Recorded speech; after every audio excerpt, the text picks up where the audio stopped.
नमस्कार दर्शकों, मैं हूं अमित बॉर्सन और आप देख रहे हैं रेंजर टीवी इंडिया। ना धर्म ना जात, केवल सत्य के साथ। दर्शकों, आज की न्यूज़ आपको पसंद आए तो लाइक करें, शेयर करें, कमेंट करें, सब्सक्राइब जरूर करें, जिससे कि हमारा चैनल आगे बढ़ सके और हम अपने देश और देशवासियों की सेवा कर सकें। भारत देश में शिक्षा को जन जन तक पहुंचाने वाली माता सावित्रीबाई फुले जी का जन्मदिन आज सारा संसार बड़े ही हर्षोल्लास के साथ मना रहा है। इसी श्रृंखला में जनपद आगरा में स्थित सूर्या पैलेस में समाज सेविकाओं द्वारा माता सावित्रीबाई फुले जी का जन्मदिन हर्षोल्लास के साथ मनाया गया और माता सावित्रीबाई फुले के आदर्शों पर चलने के लिए देश की जनता से अपील की गई। और क्या कहना है आयोजकों का और समाज सेविकाओं का देश की जनता के लिए, आइए जानते हैं। मैडम, अपना परिचय देते हुए। आज मैं कविता सिंह। आज हम सब लोग सावित्रीबाई फुले जी का जन्मदिन मना रहे हैं और जो सावित्रीबाई फुले की शिक्षा के लिए उन्होंने, उनके पति ज्योतिबा फुले ने पूरा सहयोग दिया, उनको पढ़ाया, उन्हें आगे बढ़ाया। और सावित्रीबाई फुले जी ने जो बालिकाओं के लिए समाज का विरोध सहते हुए जो उन्होंने एक विद्यालय खोला, उसके बाद में उनके उत्थान के लिए बहुत सारे काम किए, जो हमें उनके पदचिह्नों पे चल के हमें भी आगे बढ़ने के लिए अपनी बेटियों से, अपने घर से ही शुरुआत करनी चाहिए और आसपास के माहौल में भी देखकर भी हमें सबको आगे लेके चलना चाहिए और शिक्षा पर पूरा ध्यान देना चाहिए। और इसी तरह हमारा देश जो है वो आगे बढ़ पाएगा। हमारे देश की महिलाएं, हमारी बालिकाएं, हमारी बच्चियां आगे बढ़ पाएंगी अगर हम उनका सपोर्ट करेंगे। ना कि हम उनकी शादी के बारे में सोचें, ना उनकी हम पढ़ाई के बारे में सोचें और ये सोचें कि कैसे वो अपना भविष्य बना सके। शादी के बारे में ना सोचकर शिक्षा के ऊपर हमें पूरा उनका ध्यान देना चाहिए। आज हम माता सावित्रीबाई फुले, जो कि शिक्षा प्रथम शिक्षक और प्रथम प्रधानाचार्य, ऐसी शिक्षा की देवी का हम जन्मदिन मना रहे हैं।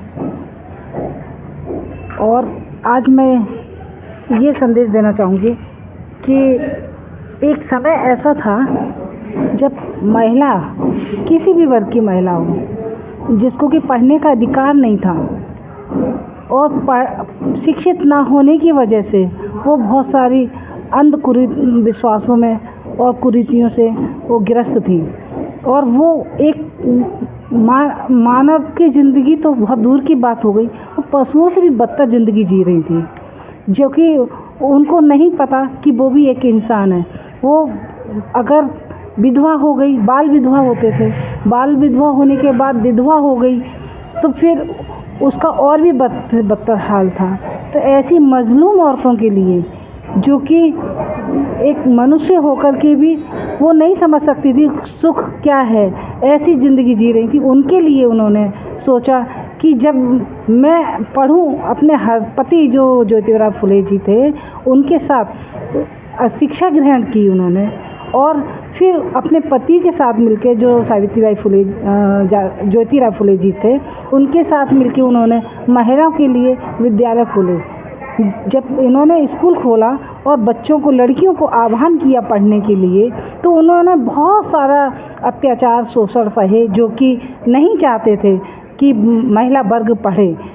क्योंकि महिला वर्ग को इसलिए नहीं पढ़ाना चाहते थे कि उनकी दास्यता कौन करेगा, उनके दासता से मुक्त हो जाएंगी तो वो स्वयं अपने बारे में सोचने लग जाएंगी। इसलिए वो समाज नहीं चाहता था कि वो महिलाएं पढ़ें। तो महिलाओं के लिए जब इन्होंने विद्यालय खोले तो पढ़ाने के लिए बुलाने जाती थी वो, तो उनके ऊपर गोबर कीचड़ फेंके जाते थे। वो एक ऐसी महान महिला थी, महान शख्सियत थी, जो अपने इन सब चीज़ों की परवाह न करते हुए वो उन्होंने विद्यालय खोले, लड़कियों को पढ़ाया। विधवा, जो पुनर्विवाह, जो विधवा हो गई थी, उनके पुनर्विवाह करवाए। अगर उनका जो विरोध किया तो उन्होंने लड़कियों के लिए अनाथ आश्रम, या कहना चाहिए हॉस्टल जैसे कहना चाहिए, इस तरह की व्यवस्था करी। क्योंकि वो समय पढ़ाई के लिए वो सख्ती करती थी, तो उनके लड़कियों के माँ बाप उनको घर से निकाल दिया करते थे कि तू जा, हमने घर से निकाल दिया। तो ऐसी लड़कियों को उन्होंने सहारा दिया। तो वो एक ऐसी शिक्षा की देवी है। आज सही मायने में अगर शिक्षा की देवी है, राष्ट्रमाता हैं, तो वो माता सावित्रीबाई फुले जी हैं। यही हम आह्वान करना चाहते हैं महिलाओं को कि उनके पद चिन्हों पर चल कर के पढ़ें और अपनी बच्चियों को पढ़ाएं, और जो दुर्व्यवहार होता है लड़के लड़कियों के बीच में उससे दूर करें। क्योंकि एक महिला सशक्त होगी तो परिवार सशक्त होगा, परिवार सशक्त होगा तो देश भी सशक्त होगा। महिलाएं अंधविश्वास से दूर भागें। ये मूर्ति पूजा, ये पाखंड है, ये सबसे कुछ नहीं होने वाला। जो कुछ होगा शिक्षा से होगा।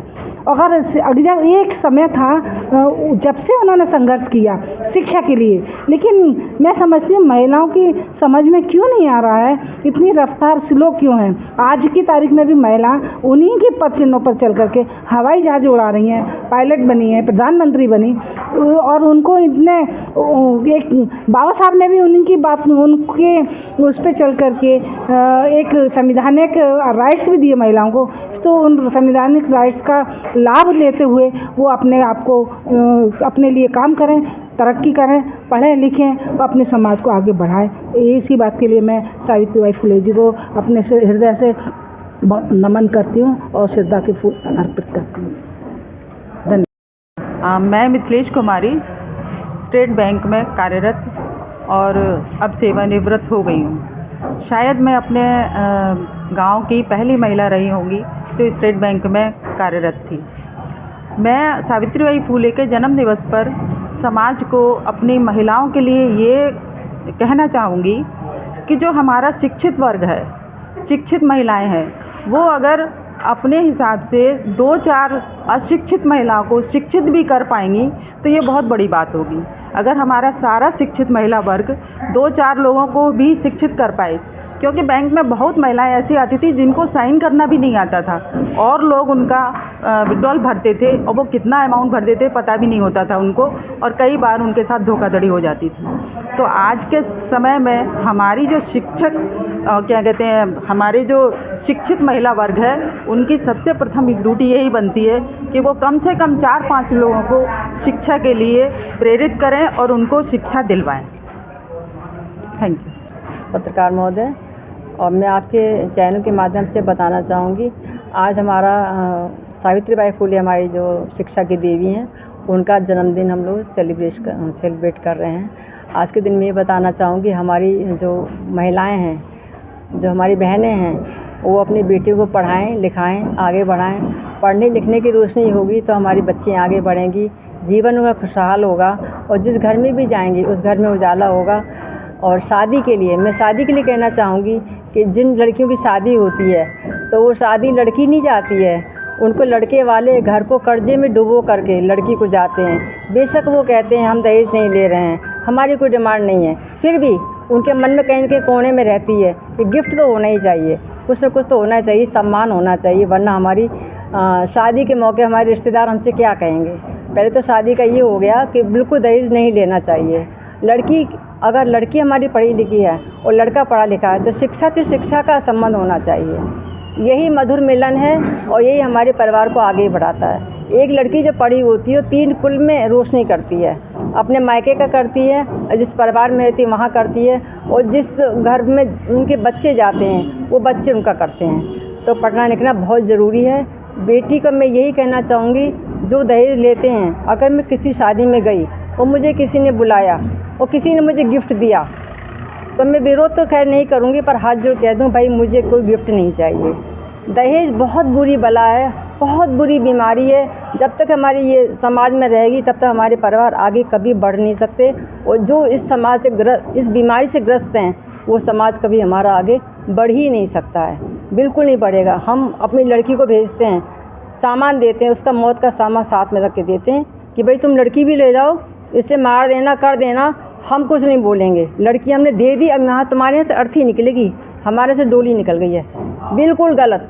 लड़की कोई दुख तकलीफ़ हो, माँ बाप को हमेशा तैयार रहना चाहिए। हाँ बेटा बताओ क्या बात है, उसको आगे बढ़ाना चाहिए। शादी के बाद भी माँ बाप पैसा लगा सकते हैं, उसको आगे पढ़ा सकते हैं। बस दहेज विरोधी बात करते हैं, मैं कभी दहेज नहीं लेना चाहिए। बेटी हमारी खुशहाल होंगी, उनका जीवन अच्छा होगा, हमेशा उनके चेहरे पर मुस्कुराहट रहनी चाहिए। धन्यवाद। मैं प्रमिला कुमारी सूर्या, आज मैं भी एक टीचर हूँ और आज हम भी एक टीचर जो भारतवर्ष की प्रथम महिला शिक्षक थी उनका जन्मदिन बना रहे हैं। मैं यही संदेश देना चाहूँगी कि जैसे माता सावित्रीबाई फुले जी ने जो शिक्षा की ललक जो एक जगाई थी वही जलती रहे और उससे हम सीख लें कि हम आगे चल कर के अपने बच्चों को और शिक्षा के लिए प्रेरित करें, उन्हें पढ़ाएं लिखाएं, ख़ास करके महिलाओं को, लड़कियों को घर से बाहर निकालें, उन्हें पढ़ने के लिए उनका हर तरीके से सहयोग करें और उनको आगे बढ़ाएं और देखें कि हाँ हमारा समाज कहाँ तक जा रहा है और उसके साथ में चलना सिखाएं उनको। बस मैं यही कहना चाहूँगी। धन्यवाद। जी, मैं बविंदर रानी शांत एडवोकेट। इस समय मैं दीवानी में डॉक्टर अंबेडकर बार एसोसिएशन में संगठन सचिव हूँ। यहाँ पे आवास विकास समिति द्वारा ये डॉक्टर आवास विकास समिति द्वारा ये आयोजन किया गया है सूर्या पैलेस पे। माता सावित्रीबाई फुले के जन्म दिवस पे आयोजित किया गया है।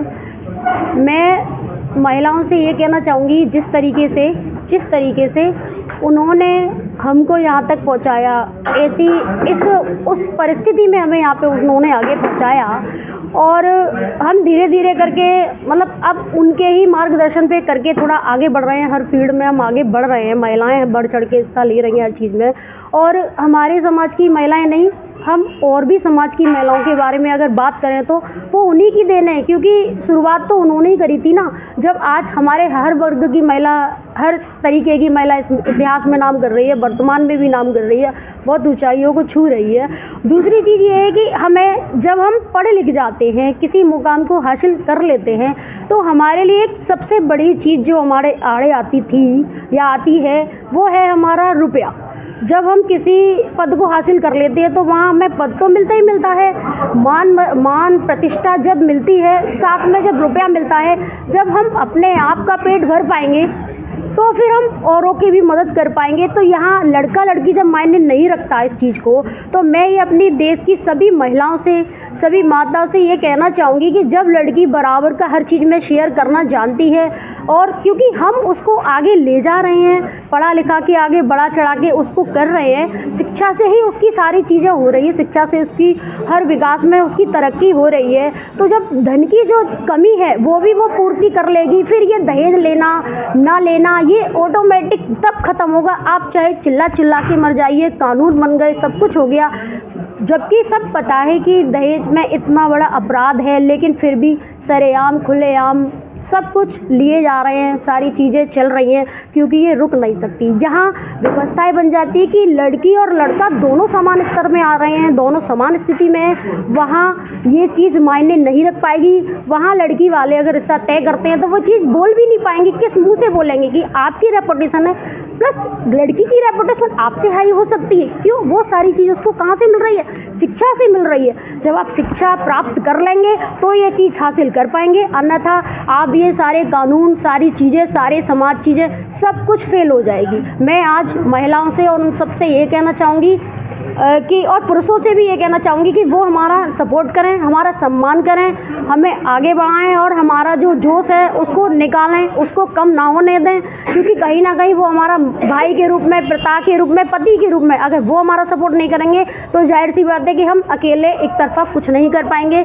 माता सावित्रीबाई फुले की हस्बैंड ने भी उनका साथ दिया था, और आज भी हमारे समाज में जो महिलाएँ वर्ग में वुमेन है या जो हमारी लड़कियां हैं जो घर से बाहर निकल रही हैं, कहीं ना कहीं भाई माता पिता, भाई बहन, सास ससुर, ससुराल अच्छा मिल गया तो वो सपोर्ट। जब हम इस तरीके से आगे बढ़ पाएंगे, कानून के बारे में, अपने अधिकारों के बारे में जब भी जान पाएंगे। और जो लड़की पैदा होती है, हम एक शोक समारोह जब मनाते हैं वो इसीलिए मनाते हैं क्योंकि हमें एक बहुत बड़ी टेंशन पैदा हो जाती है। हमें उसकी पढ़ाई की चिंता नहीं होती है, उसको जोड़ने की चिंता होती है दहेज के लिए, कि आज से 20 साल बाद, 25 साल बाद इसकी शादी जब हम करेंगे तो हमारे ऊपर ये तो बहुत, ये क्या पैदा हो गया। तो ये चीज़ हमारी जब ख़त्म होगी, जब हमें सम्मान में ऐसी, समाज में ऐसी ऐसी हस्तियाँ जब हम देखने को मिलेंगे, तो ऑटोमेटिकली हमारे दिमाग से जब वो चीज़ें अपने आप ख़त्म होती जाएंगी। और ये सारी चीज़ें हमारी शिक्षा ही करेगी। हमारे अम्बेडकर साहब, हमारे जो बाबा साहब अम्बेडकर साहब, इन्होंने इतना बड़ा हमें इस आगे आने की, महिलाओं को इतने सम्मान, इतने अधिकार उन्होंने ही दिए, उनकी वजह से ही हम आगे आ पा रहे हैं। तो जय भीम, नमो बुद्धाय। मैं बस यही संदेश देना चाहूँगी आज के सावित्रीबाई फुले के जन्मदिन पे कि हर महिला उन्हीं की तरह बनना चाहे और वो बन सकती है शिक्षा को पाकर। मैं नन्ही सूर्या। आज हम सावित्रीबाई फुले के जन्मदिन को मनाने के लिए यहाँ सब इकट्ठे हुए थे। तो मैं बस इतना ही कहना चाहूँगी कि जैसे पेरेंट्स उनकी शादी को लेकर टेंशन लेते हैं कि अरे बेटी की शादी करनी है, इतना दहेज इकट्ठा करना है, अगर वो यही टेंशन उनके फ्यूचर के लिए लें कि बेटी को पढ़ाएंगे तो वो अगर आगे बढ़ेगी और आगे बढ़ेगी तो कई सारी और बेस्ट से बेस्ट अपने फ्यूचर को बना सकती है और अच्छी पोस्ट पाकर अपने पेरेंट्स का भी नाम रोशन कर सकती है। तो जैसे कि हम दहेज मांगते तो वही चीज़ दहेज के ऊपर, जैसे अभी हमने बोला था कि दहेज नहीं लेना चाहिए। अगर बेटी अपने पैरों पे खड़ी है तो वो खुल के खड़ी होकर जवाब दे सकती है कि दहेज क्या है, दहेज हमें क्यों लेना चाहिए, बेटी के अंदर क्या कमी है, क्या बेटे ही सब कुछ कर सकते हैं, बेटियां क्या नहीं कर सकती हैं। वो सारे काम कर सकती हैं जो लड़के करते हैं, वो सारे काम लड़कियां भी कर सकती हैं। आज गवर्नमेंट जॉब लड़कियां भी कर रही हैं और लड़के भी कर रहे हैं। चांद पे लड़कियां भी जा रही हैं और चांद पे लड़के भी जा रहे हैं। तो बस यही है कि अपनी बेटियों को पढ़ाओ, जितना हो सके उनके फ्यूचर के बारे में सोचो, ना कि उसकी शादी के बारे में। अगर उसका फ्यूचर बन गया तो वो शादी के लिए लड़के तो बहुत अच्छे अच्छे मिल जाते हैं, बस उनके फ्यूचर पे फोकस करें। बस मैं इतना ही कहना चाहूँगी। Thank you. मैं रजनी सिंह, सेक्टर 9 आवास विकास कॉलोनी से।